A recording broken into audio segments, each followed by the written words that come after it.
The child came in during the middle of a lesson about fractions, which Sova would later consider fitting.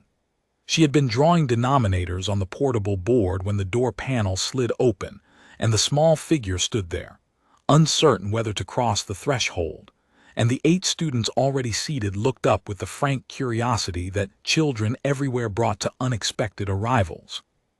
Sova said nothing. She simply gestured to the nearest empty cushion in the back row, the way she always gestured, the way that meant, "You are already accounted for, sit down, we were waiting." The child sat. She was Thari. Sova had seen Thari children before, in the transit files she kept for her students, but this one was younger than most she taught, and thin in a way that was not the thinness of a child who had eaten poorly for a few days, but the thinness of a child who had learned to need very little for a long time.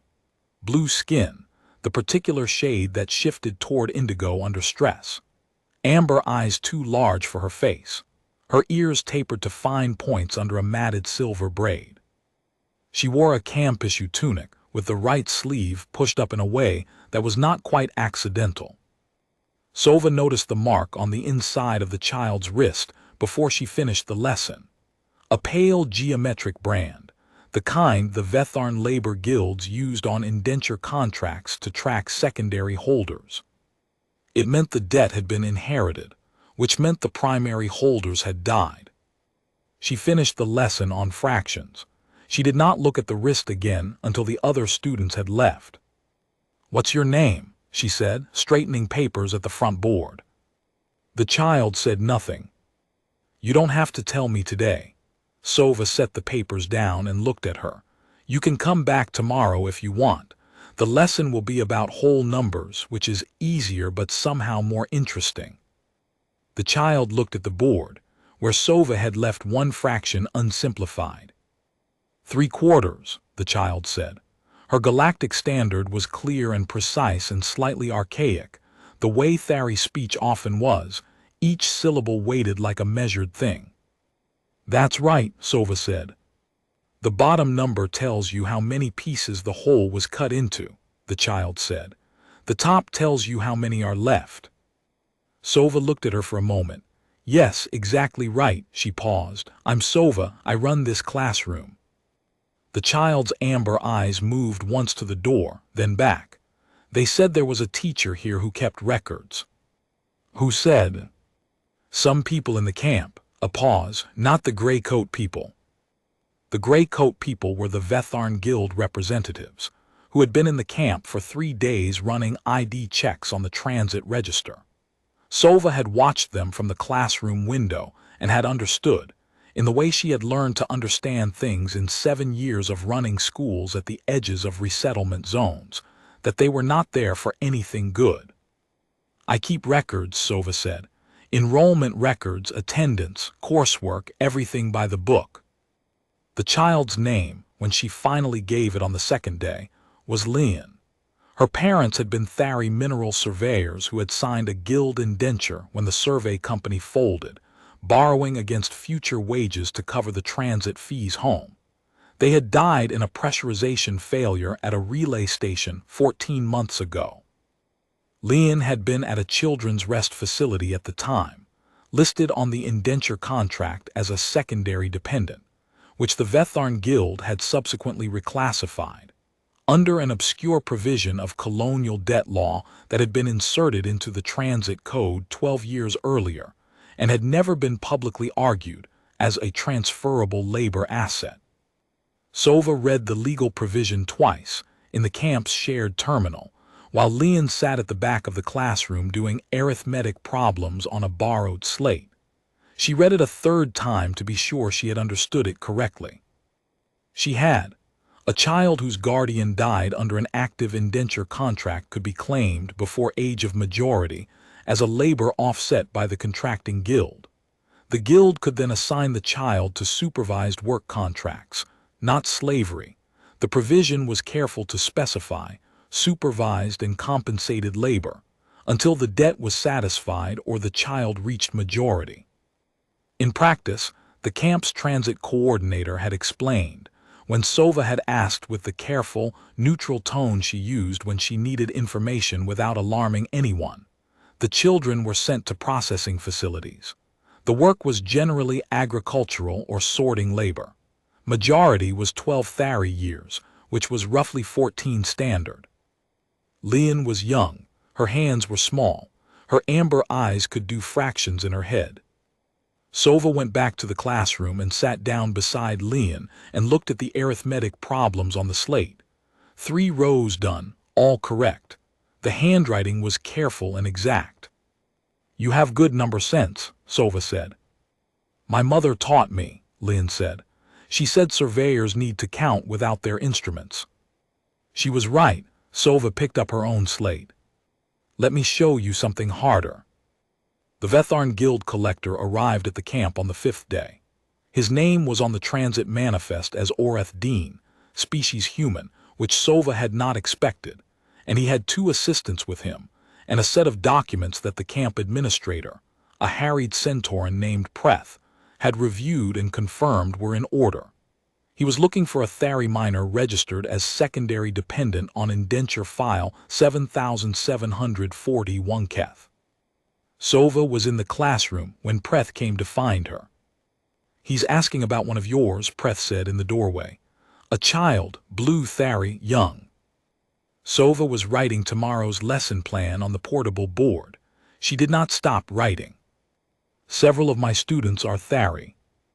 He has a transfer file." "I imagine he does." She finished the line she was writing. "Send him in. The children are at lunch."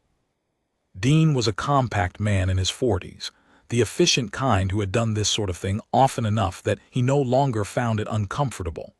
He had the look of someone who had learned to move through bureaucratic spaces quickly and leave before the paperwork caught up with the weight of what it authorized.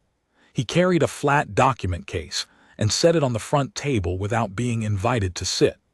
His 2 assistants stood at the door. "I'm looking for the dependent listed under file 7741 Keth," he said. "Thari, juvenile, female, traveling under the name Lian Veltheth. She entered this camp 11 days ago on a provisional transit pass. I have a collection order." "I know you do," Sova said. She put down her marker and looked at him. "May I see it?" He slid the document across the table. She read it. It was correct as far as guild collection orders went, which was to say it was legal under the provision she had now read 8 times, and it named Lian clearly, and it had a transit authority stamp. But she said she slid it back.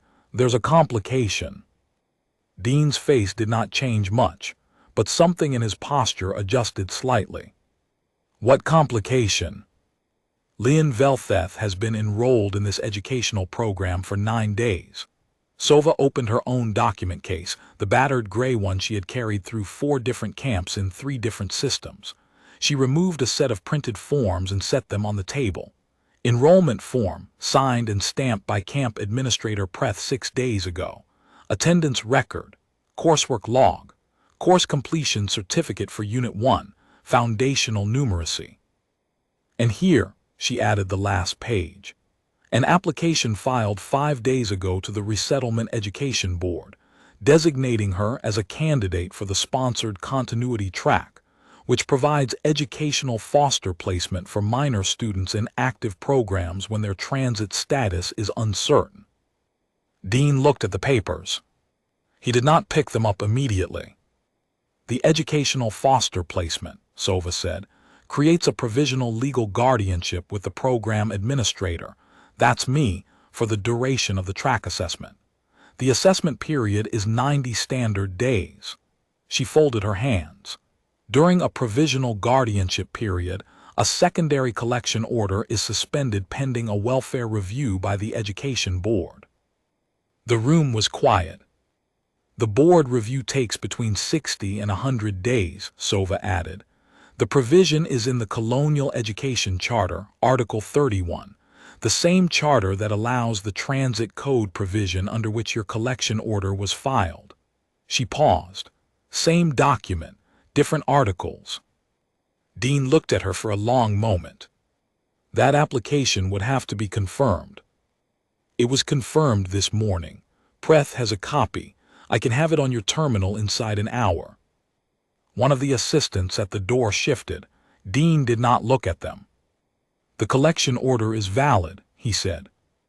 It is, she agreed, and it will be honored if the Education Board's welfare review determines that the sponsored track is not appropriate. She kept her voice even, the voice she used when explaining a complicated concept to a student who was close to understanding it. I expect they'll find it is appropriate, given her demonstrated aptitude and the enrollment documentation, but you're welcome to contest the guardianship. The appeal process runs through the Colonial Transit Court, which schedules hearings on a 90-day rotation. He understood what she was telling him. She could see it in the way the efficiency settled back into something more careful. He picked up the collection order. He put it in his case. The welfare review, he said. You're confident it will support placement. I am. She's exceptionally talented. Sova picked up her marker again and turned back to the board because she understood people like Dean, and people like Dean responded best to the signal that the conversation was over. 90-day assessment. The board will send you the outcome. He was gone within the hour.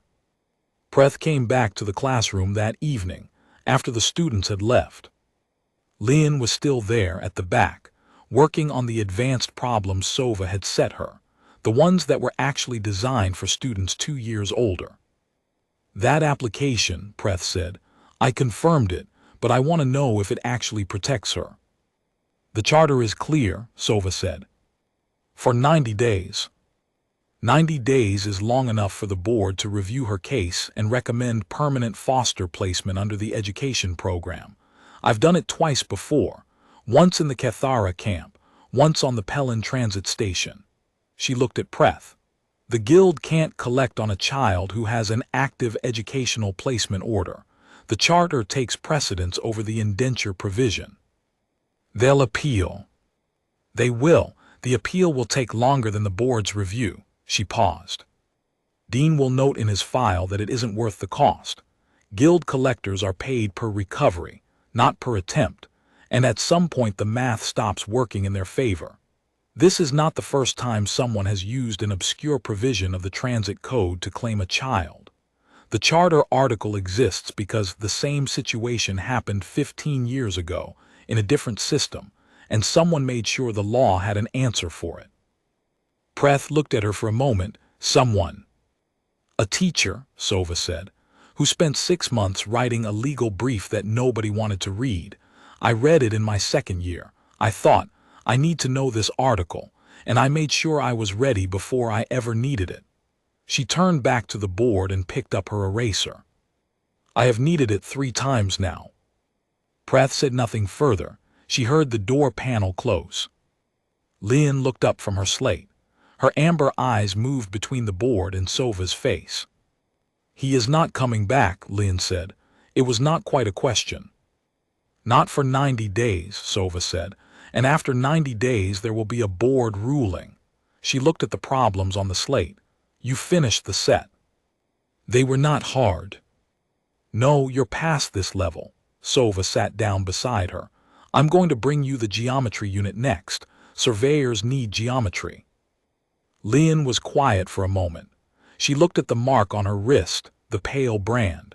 She touched it once briefly with 2 fingers, then set her hand flat on the slate. My mother said the guild owns the debt, she said. Not the person. Your mother was right, Sova said. The law agrees with her. It just took a while to write it down clearly. Lian looked at the board, where tomorrow's lesson was already half sketched. Angles and distances. How to measure what you could not reach directly. Will you teach me that? She said. I'll teach you everything I know, Sova said. That's the job. The geometry unit took 3 weeks. By the end of it, Lian was doing calculations that the older students brought to her to check. The board's ruling came on day 81. Educational foster placement confirmed. Collection order suspended indefinitely pending debt restructuring review. The guild filed a pro forma appeal and withdrew it 11 days later. the way Sova had known they would, because the math had stopped working in their favor exactly as she had told Preth it would. She filed the ruling in her gray document case, behind the 2 other rulings she had collected over 7 years, and went back to teaching the next lesson. Outside the classroom window, the camp spread across the barren moon's pale, flat ground, the rows of shelters and the transit towers and the people moving between them, all of them in the middle of something that had not resolved yet, all of them carrying what they had managed to keep.